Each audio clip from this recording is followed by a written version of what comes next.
everybody. I'm Namita Thapar, Executive Director of MCure Pharmaceuticals. Welcome to Uncondition Yourself. And today we're going to be talking about endometriosis. This is a condition in which the tissue grows outside the uterus, and it is one of the most painful and debilitating conditions, one of the most traumatic experiences in a woman's life. 1 out of every 10 women in the US has endometriosis. We don't have statistics for India. That's the level of lack of awareness and undiagnosed conditions in our country. To help us understand this better, we have 3 lovely ladies with me. We have Dr. Sunita, we have Gayatri Rupra, and Pallavi Paul. Gayatri and Pallavi, thank you so much for being with us Thank you. We will ask Sunita the very basic question on what is endometriosis and what are the typical symptoms when women come to you. Namita, endometriosis, in a simple language, if one has to say, a womb or a uterus has a lining called endometrium, right? Every month this lining gets shedded off. Similar lining is present outside the uterine cavity. It may be in the uterine wall, on the tubes, on the ovaries, or all around the uterus, and that is called endometriosis. Around the uterus or in the ovary, in the uterine wall, there is no outlet. So every month, even that gets shedded off. But the blood keep on collecting, and over the period, it forms the cyst or the collection or the swelling of the uterine wall. And this is very, very painful. It's like a cancer. In a cancer, there is a cure, either or you die. Here, there is no cure. Very traumatic. But do you think that women in India tend to not prioritize themselves or ignore these pains as just a normal menstrual thing they have to deal with? So do you think the fact that it's not diagnosed, is it lack of awareness? Is it lack of women prioritizing themselves? Is it them just ignoring it and not coming? It's thinking it needs to be treated? It's all. Awareness is not there. And that's why I congratulate you. As against the Western country where there are endometriosis awareness programs, societies, in India, unfortunately, women don't like to expose them. Women don't like to tell that they are suffering with endometriosis and hence fertility, because infertility or fertility still is considered as a social stigma. I think more women need to speak about this, and we need to educate women about what this condition is and that they need to seek help for it. That brings me to a very important question, that when a woman comes to you and you do diagnose it, how do you treat endometriosis? See, treatment for endometriosis as such should be no menses at all. Getting an artificial menopause. The treatment can be medical line of treatment if she is in her 45. The treatment can be surgical and get rid of the things if she is 45 and she has completed issue and her complaint is pain. More challenging is when she has a pain and a fertility issues, because you need to do fertility preserving surgeries. As I was researching on endometriosis, I would like to read out a quote that really hit hard and talks about how traumatic this can be. There's a woman who said, "I hate endometriosis. 1 minute you feel like you can probably get some things done. The next minute you can't walk and it feels like someone is carving out your insides like a pumpkin." So beautiful, because it's 2 sentences that really reflect the trauma a woman can go through when she has a condition like endometriosis. I'd like to hear from our 2 beautiful ladies today who will be sharing their personal journeys and who are smiling in spite of having gone through this extremely painful condition. So Gayatri, they are pregnant. Oh, because they're pregnant, of course, and they have the beautiful glow of 2 lovely pregnant ladies who conquered endometriosis and come out victorious. So congratulations for that. Thank you so much. And we'd like to begin with Gayatri. Why don't you tell us a little bit more about your personal journey and how this impacted both your personal and professional life?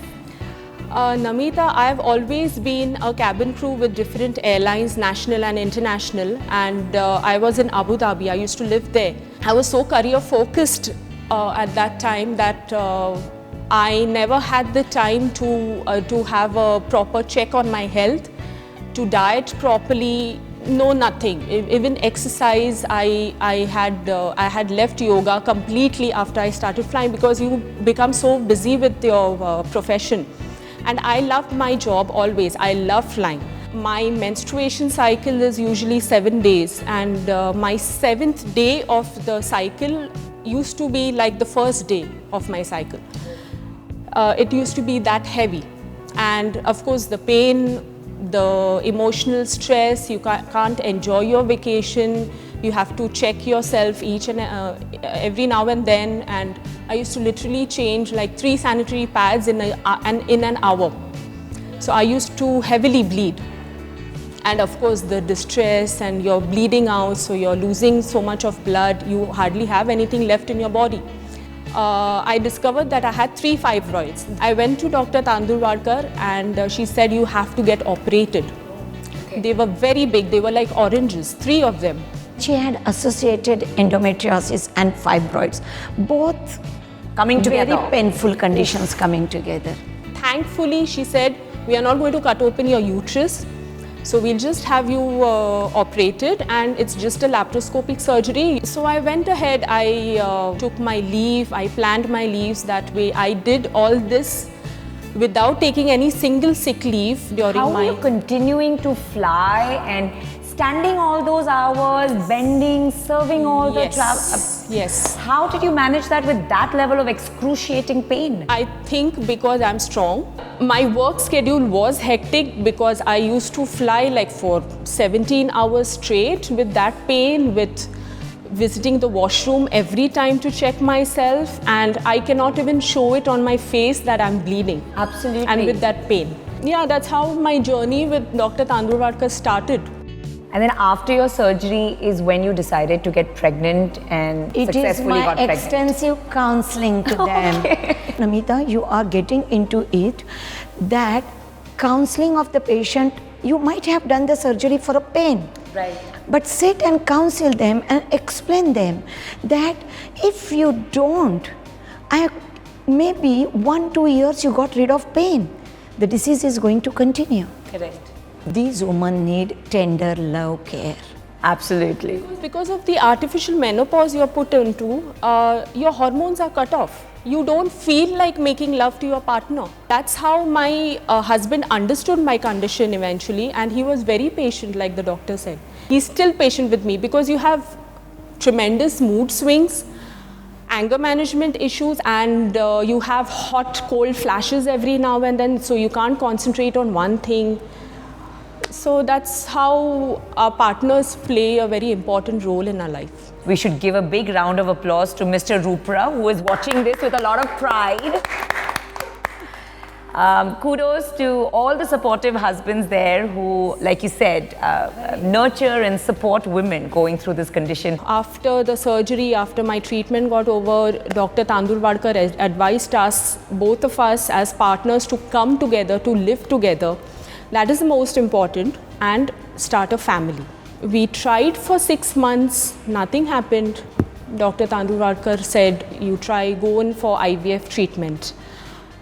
That's when I really felt as a woman that I'm infertile. What's the purpose of this being a woman, you know, when you can't even bear a child in your own tummy?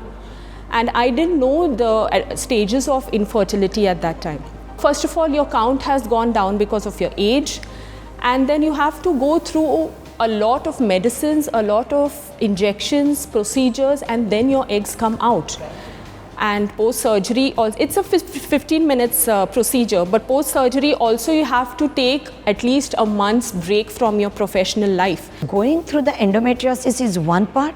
Going through IVF is lot of physical, emotional and economical trauma. To become a mother is a natural instinct of every woman. She has a right to become a biological mother of her own child. Gayatri, how beautifully you have explained the emotions, both the objective, hormonal and other issues you went through, as well as the trauma. So thank you so much for Thank you so much. sharing it with so much candor. I've just been open so that everybody is aware of this and the partners are more supportive towards their women. Thank you, Gayatri, for sharing this lovely story. And now we move on to you, Pallavi. Could you please tell us about how endometriosis impacted your life? Yeah, for me it started way back when I got married. After marriage, I started feeling a lot of pain during menstruation, but I ignored it. My mother told me that once you have a baby, you will this pain will disappear.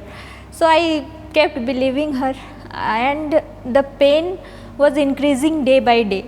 It was not reducing, and we started for pregnancy. We started, I think, after 2 years of marriage.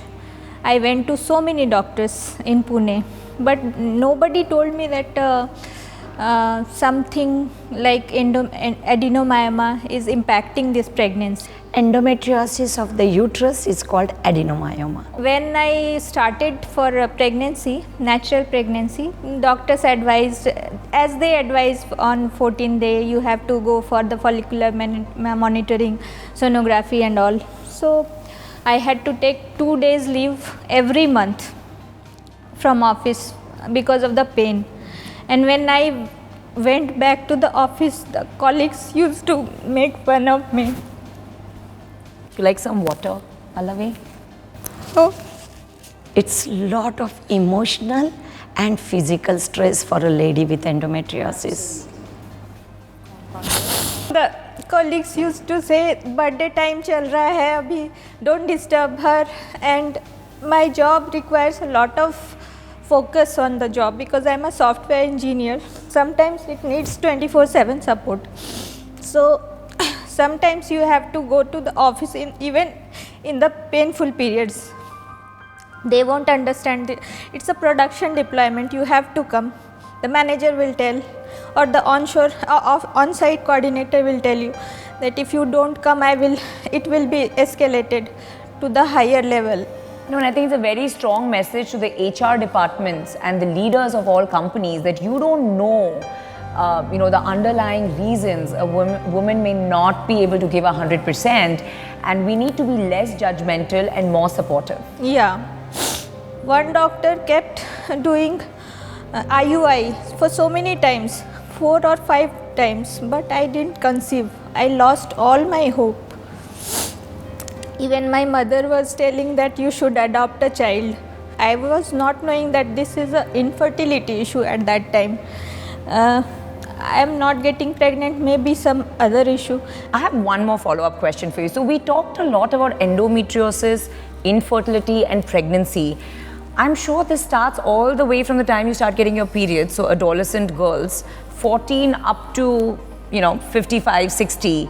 How do women in non-reproductive phases, how does it impact their lives and how do you treat them? The first time, if any patient, for that matter, endometriosis or polycystic ovaries, anything, you diagnose in unmarried stage, one is avoid surgery as much as possible. Because there is always a recurrence. How many times that poor girl will undergo surgery? For my patient who are now in IT, not married, not planning, I tell them freeze their eggs also. Right? Is there a database that's available or a website with information on endometriosis? For the doctor's education, there is a lot. But what you are doing, the public awareness programs, we need to have an endometriosis society in India. We all are part of American Endometriosis Society. We should form something like that, and we should make such health awareness program or endometriosis awareness program. Absolutely. So one of the things we do at the end of this show is share important resources for our audience at large so that they can get educated and aware about the condition, and we will be doing that with Sunita's help at the end of this show. Anything else you'd like to share about any stigma or taboo that we as a society should try to break? I think there is no age when you can get pregnant. Society should not force women that you should get pregnant at this age. After 2 years of marriage, after 5 years of marriage, might be some issues were going on. That's why they are not having a baby. So this taboo should be. Absolutely, that's a big bias we need to uncondition. So this brings us to the end of a fantastic and very emotional session on endometriosis. I'd like to conclude by giving this lovely mug of Uncondition Yourself. तकदीर अपनी उजली इल्ली ने मन में ठाना है बन के उड़ना